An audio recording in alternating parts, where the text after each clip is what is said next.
On Saturday, January 13, voters in Taiwan will elect their next president and parliament.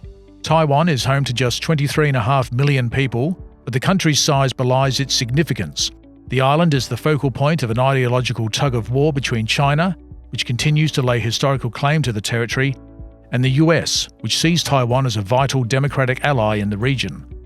Simona Grano, director of the Taiwan Studies Project at the University of Zurich, explains that whatever happens, the outcome of this election will be closely observed in Beijing, Washington, and around the world.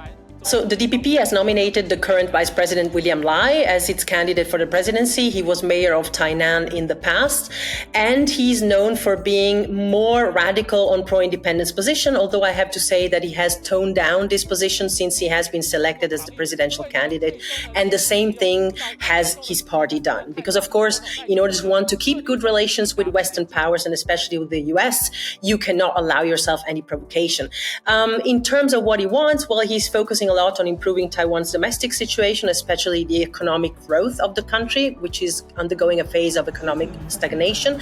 And he wants to do that through expanded social welfare benefits, a higher minimum wage, new local sources of innovation, and of course, a trade diversification away from China. For the second main party, the Blue Party, the Kuomintang, they have nominated Hou Youyi, who is a former chief of police. This is their party candidate for the presidency.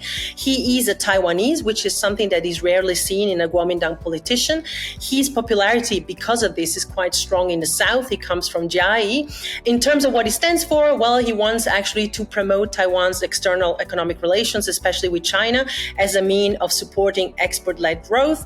And actually, he often repeats also during the campaign the refrain that better relations with China would have a double-pronged approach and a double benefit of actually bringing down tensions and bringing back economic prosperity to Taiwan. And in terms of the third candidate, Ko Wen-je from the TPP, he actually has attracted quite a lot of support among the youth who are tired of the two mainstream parties not being able to solve pressing problems of Taiwan. He stands for a new approach to politics, seeking to go beyond the China-Taiwan competition or the China-US competition, and trying to really deal with livelihood concerns. But because of this, he has also been criticized as lacking a better ideological position. 祖国统一是历史必然。 When it comes to cross-strait relations with China, it seems all three of Taiwan's leading parties have a similar stance, at least in the short term. But the long term is another question. At the moment, actually, all the candidates actually present some variations of the same thing, which is the need to maintain the status quo, basically for Taiwan to maintain the fact that it is de facto independence but not a recognized country, right?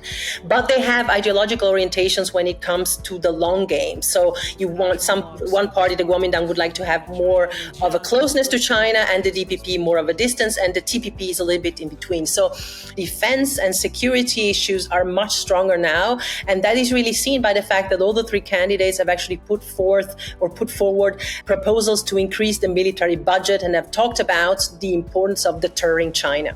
Well, I had that discussion with him too, made it clear I didn't expect any interference, any at all.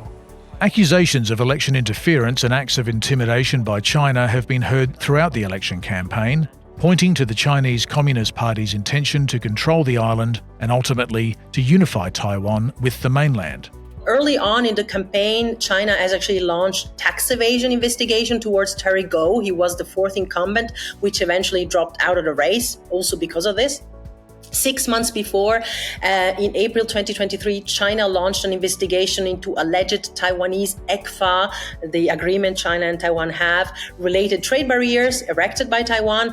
And they first scheduled actually the findings to come out on October 12, and then Beijing postponed the publication of its discovery to January 12, the day before the election. And this is a blatant attempt to try to influence the electorate. But recently, what we have seen is that China has switched to actually use more covert methods, such as misinformation or disinformation campaign, which really have targeted, for example, DPP party incumbents or vice president, like Xiao became the vice presidential candidate. On the other hand, the Biden administration has been seen to keep its distance and to emphasize the right of Taiwan's people to choose their own government. I think that the United States has refrained from making any comments directed at one or the other candidate because they don't want him to interfere in the elections, and they have often actually pleaded, including Biden last month in November with Xi Jinping in San Francisco, that China also should not interfere. But of course, the United States support these elections, and they support the elections, and they support, of course, the transparency and the fact that these elections should be allowed to be carried out with the will of 23 million people that go to vote for the party that they believe should be fit to actually lead them into the next 4 years. Taiwan has just a handful of formal diplomatic relations with countries around the world. Under the presidency of Tsai Ing-wen since 2016, Taiwanese diplomacy has relied heavily on soft power, forging alliances on the basis of democratic values and identity. Whether or not this continues may well hinge not just on the outcome of the election, but also on the evolution of the US-China relationship. I think if the DPP manages to win the elections, we're in for a continuation of the current policies, and that means that Taiwan will also have the same sort of interest it has had so far in fostering alliances with countries in the Indo-Pacific and Western countries in order to protect itself also from China.